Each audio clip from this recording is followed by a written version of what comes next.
It's my great pleasure to have the job of introducing Lisa DeBruine. I like to think that I was Lisa's supervisor, but supervisor is kind of a strong word.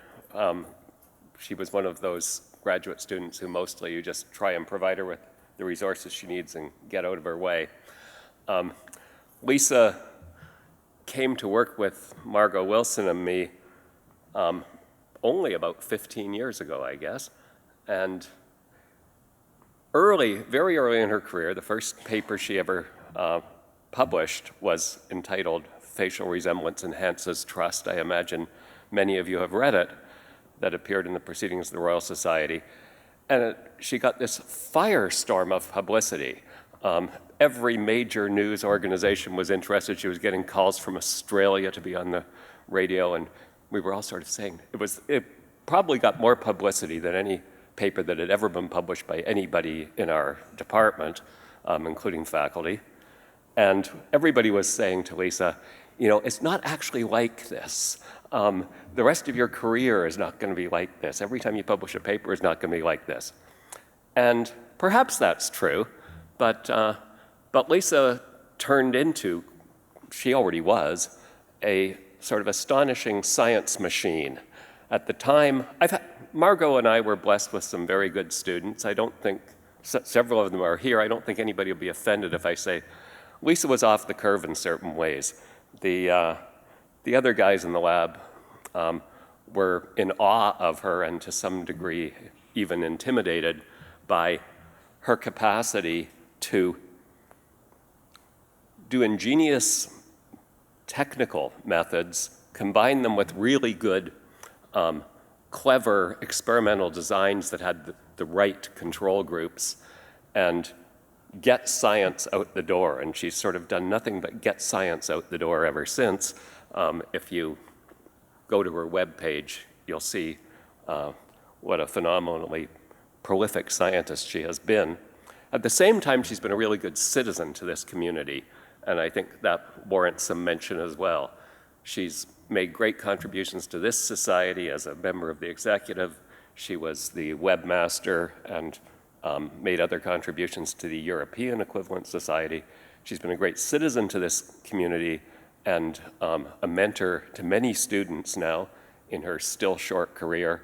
And if Margot were here, she'd be very proud of her. I'm very proud of her. Welcome, Lisa.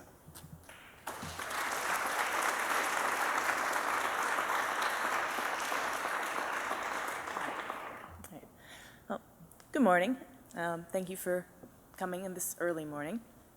Since this is a talk about family relatedness, I thought I'd start off with a picture of my family tree, but my academic family tree. All right, so academic inheritance can be unilineal, but I prefer a multilineal model. I've had lots of excellent mentors. As you can see here, academic inheritance can be a little bit incestuous. I apologize to anybody from these lineages who didn't manage to fit on the slide.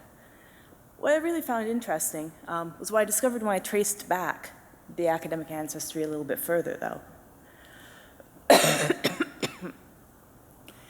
While Margot herself is the most prominent academic on her branch, actually, Martin's academic ancestry can be traced back to Wilhelm Wundt, the father of modern experimental psychology. And coincidentally, I'll be focusing quite a bit on experimental methods in my talk today. Bob Below supervised my master's thesis, and her ancestry, if you look far back enough, can be traced to Carl Linnaeus, the father of modern taxonomy. Now, while I won't be talking about any of this research on species other than humans today, work on human kin recognition I'm going to talk about has been really heavily influenced by research on other taxa. Now, Gene Bernstein was one of my undergraduate supervisors, and he himself was supervised by Robert Zajonc. He's a social psychologist who's most well known for the theory of mere exposure, which I'll be speaking about later in my talk when I discuss alternative explanations for effects of family resemblance. And Zajonc can trace his ancestry back to Wundt as well. My other undergraduate supervisor, Bev Strassman, did her PhD under Richard Alexander, who, as we heard in Ray's opening plenary, was at the forefront of research and theory on human kin selection. and his undergraduate class on human behavior and evolution was what first sparked my interest in human kinship. And finally, my postdoctoral supervisor, Dave Parrott. I seem to have culturally inherited some phenotypic traits from him, but I've also gained a link to Sigmund Freud, whose Oedipal theory is just inescapable when you're trying to discuss parental imprinting-like effects on mate choice. Until it's a topic that's related to kin recognition, and on which I have some really exciting new data, but I'm not going to talk about that today. What I am going to talk about today, my talk's got 5 parts. So first, I'm going to briefly give an overview of the biological theories. They explain the functions of kin recognition. Then I'll give you an overview of some of the many potential cues of human kinship. And I'll explain then in some detail research I've done on one of these cues, experimentally manipulated facial resemblance. Fourth, I'm going to focus on the integration of kinship cues in the context of a study my lab conducted on how experience with siblings affects responses to family resemblance. And last, I'll try to explain what I think all of this means for the cognitive architecture of human kin recognition, and also tell you a little bit about a 5-year project on kin recognition I'm just about to start. All right. So the noted anthropologist Edmund Leach once said that human beings, wherever we meet them, display an almost obsessional interest in matters of sex and kinship. And this neatly introduces these 2 biological theories that lead to predictions about kin recognition. So optimal outbreeding theory and inclusive fitness. Now, it's not just humans. This comic, I think, nicely illustrates how both theories predict that behavior towards others, now either prosocial behavior in the case of inclusive fitness theory, or sexual behavior in the case of optimal outbreeding theory, how these behaviors should be contingent on genetic relatedness. So first, I'll give you a brief overview of optimal outbreeding theory, and it's illustrated here by the famously inbred Habsburg family. This theory just considers the costs and benefits of breeding with individuals of different degrees of kinship, and predicts that there'll be selection for adaptations to regulate mating motivations in response to kinship. Now, second, theory of inclusive fitness. It's often called kin selection. It is illustrated here by 2 popes and their cardinal nephews, from which came the term nepotism. Now, this theory explains how an individual's fitness is influenced not only by their own reproduction, but also by the reproduction of their kin. Now, inclusive fitness theory shows how natural selection can favor adaptations that preferentially increase altruism towards relatives. Ray Hames gave us a great overview of inclusive fitness theory in the opening plenary, so I'm not going to go into any detail on this theory. But this and optimal outbreeding theory suggest that then the first step to these relatedness contingent behaviors is having some mechanism to detect cues that indicate genetic relatedness. We can't sample genetic relatedness directly, or at least not until very recently. So what are the potential cues that people could use for kin recognition? Now, one class of potential kinship cues are what we call contextual. Now, contextual kin recognition refers to behaving differently towards individuals who are encountered in different contexts that are more or less likely to contain kin. So this includes spatial or temporal cues of kinship, like growing up in the same household, or the length and timing of co-residence. Also includes cues like maternal perinatal association, which I'll discuss in more detail later. And all of these contextual cues have been shown to influence cognitions related to prosociality and to incest avoidance. Another class of kinship cues is called phenotypic. So these involve differential behavior towards individuals based on physical cues that are correlated with whether or not they're genetically related.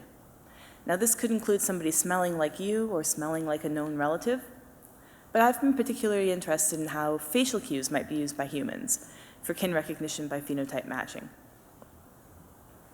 All right. So they say in psychology, people tend to study what they have or what they lack, and I was adopted. So nobody in my family ever looked like me, at least until a few years ago. It might look like the same baby in both pictures here, but that's me on the left and my son on the right. So it's Robbie. So growing up in an extended family that actually had a lot of adopted kids, but a very strong family resemblance among the genetic kin, made me curious about how do we decide who's our family.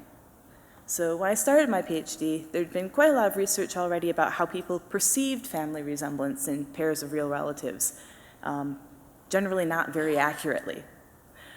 But I've always preferred an experimental approach.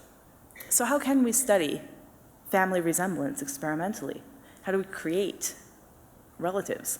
I'm going to show you one way, using a morphing procedure I developed in the first study for my PhD, which Martin has kindly introduced already, to make a base face resemble a participant without looking like an obviously manipulated face.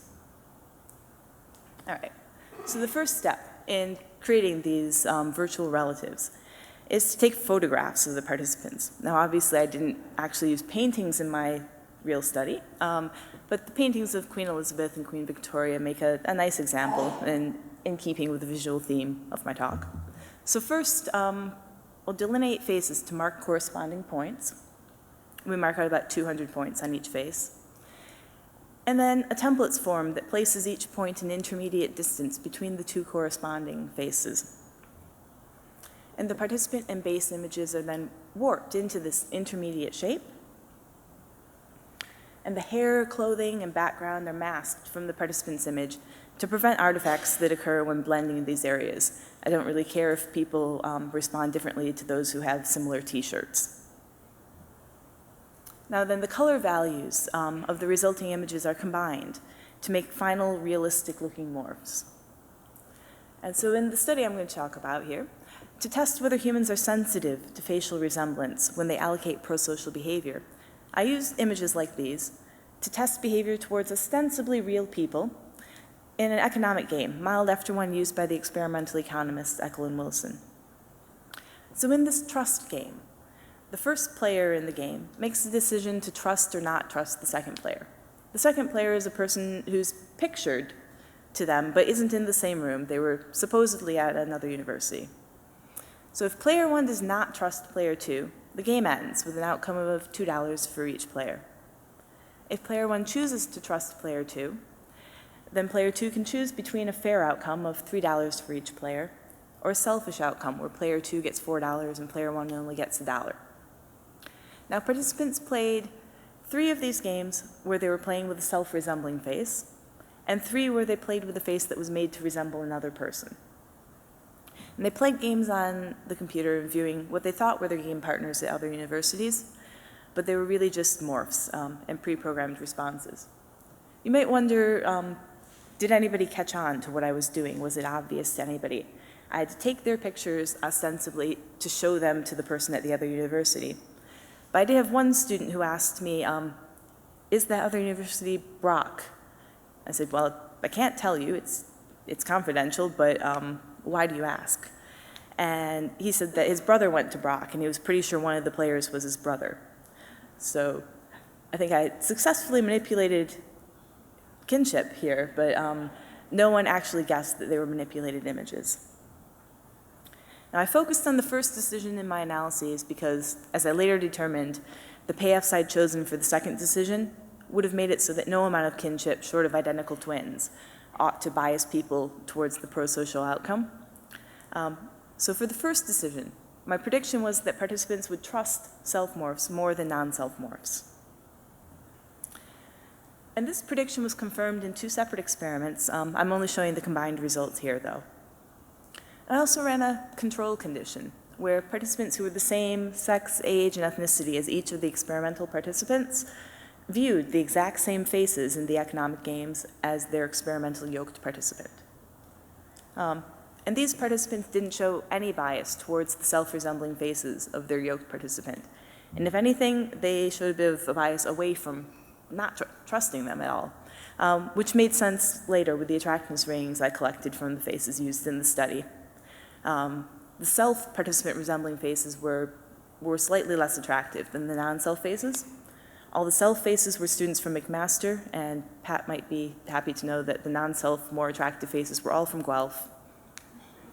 So I also repeated this experiment using famous and non-famous faces that were of similar attractiveness to each other in place of the self and non-self images. This is to test ideas like mere exposure, the idea that the more often you see something, the more familiar it becomes, the more you like it, and liking may lead to trust. So that the prediction there is, if mere exposure explains the effect, then the celebrity-resembling faces should also be trusted more than non-famous, equally attractive resembling faces. But here there was no effect whatsoever of familiarity on trusting behavior towards celebrity-resembling faces. All right. So the technique I just showed you is good for creating family resemblance in same-sex faces.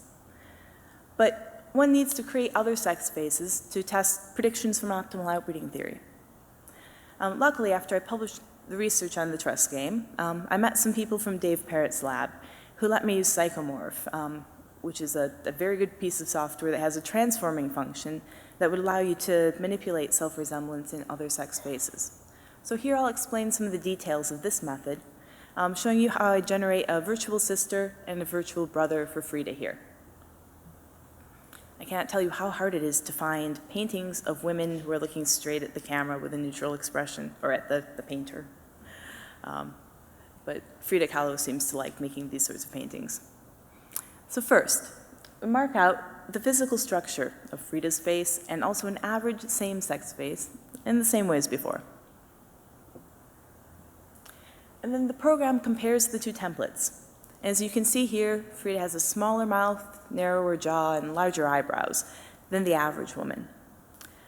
I can then manipulate any third face by the shape differences between the individual and the average face. And I can increase or decrease the shape cues that are unique to that individual. Now, I don't change color cues because facial hair artifacts happen when you make virtual sisters for men who have anything other than exactly average facial hair. So here I can make a virtual sister by transforming an average same-sex face. And I typically increase shape resemblance by 50% of the difference between the individual and the average. This is, in pilot testing, the maximum amount that we can get away with before people start to realize that their own image has contributed. I can also change an average male face the same way. So importantly, since I'm only changing the shape cues that make my participant different from the average woman, using this method to manipulate other sex faces doesn't make them androgynous like it would if you simply blended an average male face with a female participant's face, which has been used in some other people's studies on kin recognition. So here we have a virtual sister and a virtual brother for Frida, but we can't stop there. I also make virtual siblings for a second participant, and here represented by a painting of Georgette Magritte, who's matched roughly to the first participant for sex, ethnicity, and approximate age. Now, after all of this effort to make personalized stimuli for every participant and for their yoked partner and find them a matched yoked partner, the actual experimental task is ridiculously simple. People are just asked to choose which face in the pair is more attractive. And they did this for female faces and for male faces. Now, in these studies, each participant was yoked actually with 7 other participants, so they saw all possible pairings from their group of 8. And I measured responses to self-resemblance by taking the number of pairs on which participants chose their own virtual sibling as more attractive and subtracting their yoked participants' responses to that same face. So this yoked control method ensures that measures of self-resemblance bias aren't confounded by individual differences in attractiveness or other characteristics. So for example, if my female participants were, for whatever reason, much more attractive than my male participants in the study, I might falsely conclude that women prefer self-resemblance more than men do if I didn't use a yoked control design. So this way, even if one group is systematically more attractive than another, I'm only measuring how much more or less attractive people find their self-resembling face compared to how other non-resembling people find that exact same face. So in the first study where I used this technique, I looked at attractiveness judgments of just same and other sex faces that were self-resembling. Now overall, resemblance increased the attractiveness of faces here, but did more so, and significantly more so, for same-sex faces than for other sex faces. And this was consistent with predictions from optimal outbreeding theory that cues of close kinship ought to decrease sexual motivation. But it was also consistent with the idea that resemblance might be perceived to a greater extent in same-sex faces than other sex faces. And this is a prediction derived from other work that I've done with Ben Jones and Tony Little, showing that visual experience with faces of one sex seems to alter your internal template of faces of that sex, but has little or no effect on your internal template of faces of the other sex. So I had a separate group of participants judge the averageness of same and other sex self and yoke resembling morphs. Because if this was the explanation, then we should also see that only same-sex self-resembling faces show an enhanced averageness effect. But here, actually, we found that resemblance increased the perceived averageness of faces, but equally so for same-sex and other sex faces. We didn't see this interaction. So it wasn't just that people could perceive resemblance more easily in same-sex faces. Now, Chris Watkins and I published a paper in ENHB that investigates how relationships with parents are related to individual differences in attractiveness judgments towards self-resembling faces. But first of all, we replicated this pattern from the previous study, where self-resemblance increased the attractiveness of same-sex faces, and here it just had no effect on other sex faces. And this study was women only. But we also tested an idea from the parental imprinting literature that one's relationship with their other sex parent can influence the extent to which parental resemblance is preferred in a mating context. So if preferences for self-resemblance are actually, at least in part, reflecting preferences for family resemblance in general, then perhaps preferences for self-resemblance might show the same modulation.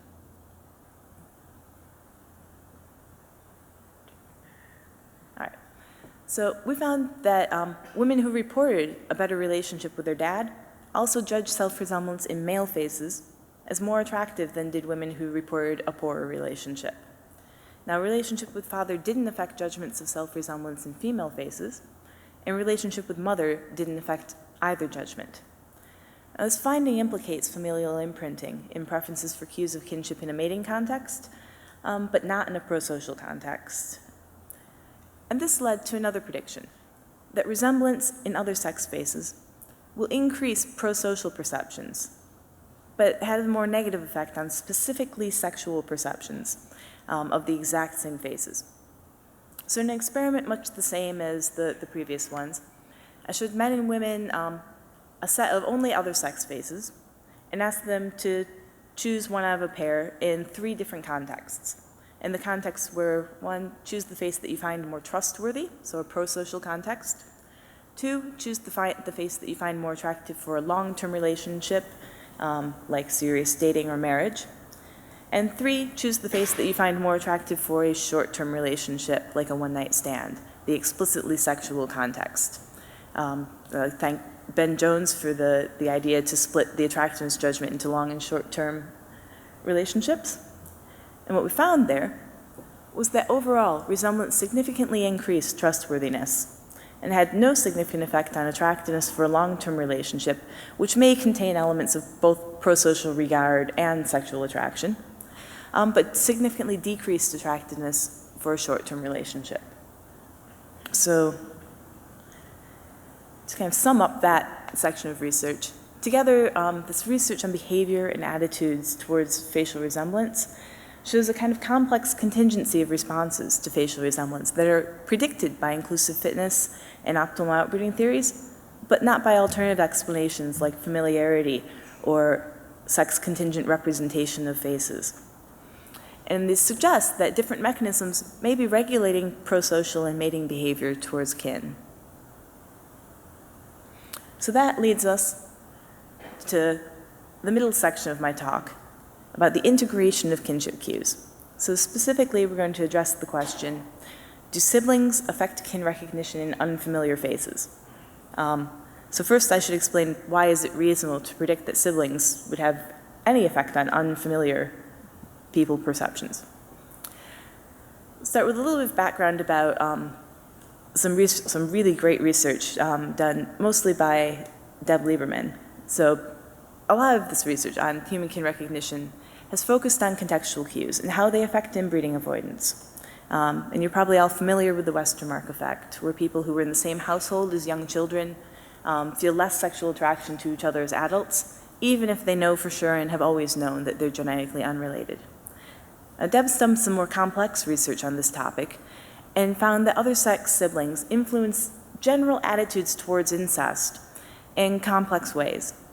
So for example, people with other sex siblings show more moral disgust towards incest than people who have only same-sex siblings. She's also identified a cue that's distinct from this Westermark effect or co-residence timing and duration.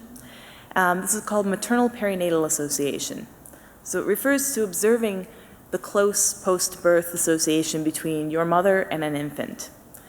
Since your relationship with your mother is one of the most sure kin relationships you have, and if you see her with a brand new infant, you can be very sure that that individual is either a full or a half sibling to you. Now, Deb hypothesized that this cue would be so reliable that it should override cues from co-residence. And that's what she found in several studies of sexual and prosocial behavior and attitudes towards siblings. People had strong incest aversions towards younger, other sex siblings and strong altruistic attitudes, regardless of co-residence duration and actual genetic relatedness. However, incest aversion and altruistic attitudes were related to the length of co-residence with participants' older siblings, with which they could have never experienced maternal perinatal association because they weren't born yet when their older siblings were neonates. Now, this is the model of human kin recognition that Lieberman and her colleagues developed from these data. And in this model, kinship cues, both contextual and phenotypic, feed into a kin estimator mechanism. And this mechanism computes a kinship index for each target individual. And then the mechanisms that regulate sexual and prosocial behavior are modulated by this kinship index. Now, for unfamiliar individuals, some contextual cues like coresonance duration or MPA aren't available to influence the kin index. But in the study I'm going to present now, we tested whether experience with siblings who provide these contextual cues of coresonance and MPA can in any way influence prosocial or sexual attitudes towards unfamiliar individuals who are displaying phenotypic cues of kinship. So can experience with these other cues change your kin recognition system, basically, in addition to changing how you treat those actual familiar siblings. So in a study I conducted with these lovely people who don't seem to like art but like sculpture, we predicted that women who had other sex siblings would show greater aversion to cues of kinship in a sexual context, but not in a prosocial context. And we also predicted that this effect would be specific to other sex siblings, that sisters shouldn't influence women's sexual or prosocial attitudes towards family resemblance. And I say sisters because the study was conducted at the University of Aberdeen, where the School of Psychology is 90-something% female, so our participant pool was very limited when we tried to recruit men, and we ended up with all of our participants being female. All right, so we tested 156 women between the ages of 17 and 35 years old, although most of them were between 18 and 20. We paired these women by age, and the average age difference was less than a year, so they were fairly closely matched. And we measured sexual and prosocial attitudes towards self-resembling faces by simply asking people which of two faces was more physically attractive or more trustworthy. And participants saw their own virtual siblings and their yoked participants' virtual siblings, each paired with 10 virtual siblings of unfamiliar individuals, and these are people from Canada, so our Scottish participants were really unlikely to know them. And they completed 4 randomly ordered blocks of attractiveness judgments and trustworthiness judgments for both male faces and female faces. So just to sum up the experimental design, here's the 4 blocks. Both judgments of female faces and the trustworthiness judgments of male faces were measuring women's prosocial attitudes towards family resemblance, while the attractiveness judgments of male faces were measuring more sexual attitudes. We also asked participants to indicate how many brothers and how many sisters they had, and what ages were their brothers and sisters. So remember, we predicted that brothers would influence sexual but not prosocial attitudes. And first we'll look at the data for attitudes towards male and female faces overall. So to orient you to the graph, on the y-axis here is the self-resemblance bias score. And this is like the scores we saw earlier, where I subtracted the yoked partner score from the scores that each participant gave to their self-resembling face. So positive numbers mean that the participant found her self-resembling face more attractive or more trustworthy than her yoked partner did. And negative numbers mean that the participant found her self-resembling face less attractive or less trustworthy than her yoked partner did. Now, we found a significant bias towards self-resemblance for all three prosocial judgments: male trustworthiness, female attractiveness, and female trustworthiness. But we didn't find any significant bias towards or against self-resemblance for the more sexual judgment of male attractiveness. So, nicely, this pattern for attractiveness judgments for the male and female faces replicates what Chris Watkins and I found in previous studies. And the pattern for attractiveness versus trustworthiness judgments of other sex faces is consistent with the data I showed you earlier.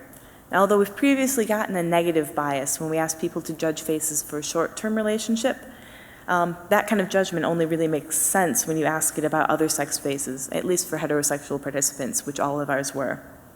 So because we wanted to have a completely balanced cross-design and use both male and female faces, we had to use a just physical attractiveness question. So it's consistent then with our predictions and previous findings that self-resemblance had a smaller effect on the attractiveness of male than female faces, but not a negative effect.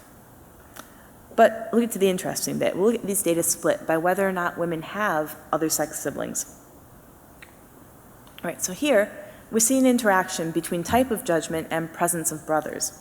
And this means that having brothers affected whether women found self-resembling men attractive, but didn't affect whether they found those exact same faces trustworthy. So women with brothers found self-resemblance significantly less attractive in male faces than did women without brothers, but the presence of brothers had no effect on judgments of trustworthiness of self-resemblance. So what about sisters? Now, previous research shows that contextual experience with other sex, but not same-sex siblings, influences disgust responses to third-party incest scenarios. So do sisters influence judgments of male faces? No. Here there's no interaction between judgment type and presence of sisters.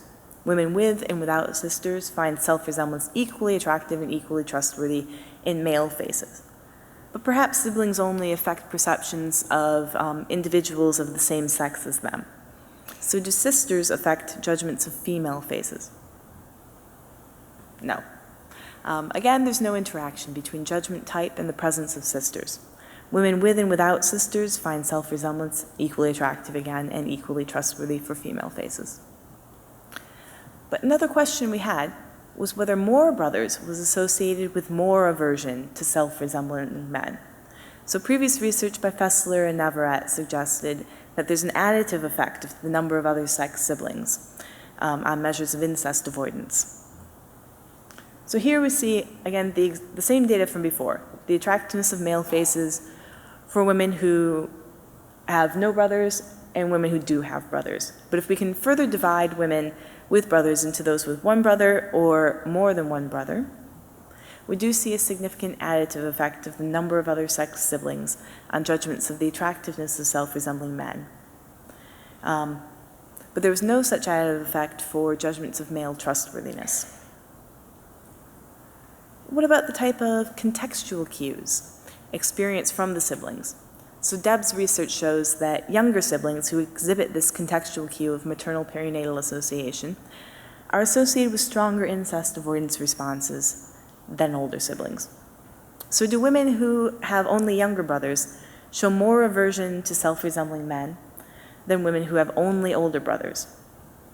So after we exclude the 2 women who had twin brothers and the 7 women who had both older and younger brothers, our data show that women with younger brothers show more aversion to self-resemblance in male faces than do women with only older brothers, although both of those groups still show more aversion than women who don't have any brothers. The women who had both older and younger brothers, their bar on the graph would actually be through the floor, but it's a very small sample, so I'm not sure what we can take from that. So I'll just quickly sum up the 4 main findings from that study. Okay. So overall, cues of kinship increased prosocial but not sexual attitudes towards unfamiliar faces. However, women with brothers showed more aversion to cues of kinship in unfamiliar male faces. Brothers didn't influence prosocial attitudes, and sisters didn't influence any attitudes. And the effect of brothers was additive and strongest among women who had younger brothers, potentially because they exhibit this very strong contextual cue of maternal perinatal association. All right, so let's have another look at Lieberman's model. Moved into the last section of the talk. What do I think all of this means? So in this model of human kin recognition, these contextual cues of kinship influence sexual and prosocial behavior through their effect on the kinship index of a target individual. So each individual only gets one kinship index. Now, I'm arguing that based on these data, I think this model needs some revision. And I'll be starting a 5-year project in the fall to test and refine this model. The first thing is that this black box of the kinship estimator doesn't do much to explain how cues are integrated. So my project will be looking at using Bayesian cue integration models to determine how specific kinship cues are weighted and how prior probabilities, that is, the proportion of relevant kin in the environment, which may explain part of the effects I've just presented, how this proportion of relevant kin affects the integration of kinship cues. And this is building also on some really nice work by Danny Krupp on how kin density changes the costs and benefits of kin-directed cooperation. Now second, the findings I explained today show that some cues can affect responses in the sexual domain, but not in the prosocial domain, which is difficult to explain if every individual is assigned one kinship index, and calls into question the existence of a single unitary system for assessing kinship cues. So my new project is also going to test the idea that cue integration can work in different ways for different behaviors. And this idea that there may be multiple separate computational pathways through which kinship cues are integrated is also going to be discussed by Deb in her talk tomorrow. I would encourage you all to go to that. But she'll be talking about it in the context of different pathways for different relationship types. And here I'm arguing that we may also have different pathways for different behavioral outcomes, and hope to test this further in the future. And I'll also be investigating a fair number of potential kinship cues and their interactions. So I'm going to end with a little plug for my project. I'm going to be recruiting 2 postdocs for 5-year positions starting this fall, so I'd love to chat with anybody who'd be interested in applying for the project. And I'd like to end by thanking my lab, who like food way more than art. They must get that from Martin. And thank you all for listening.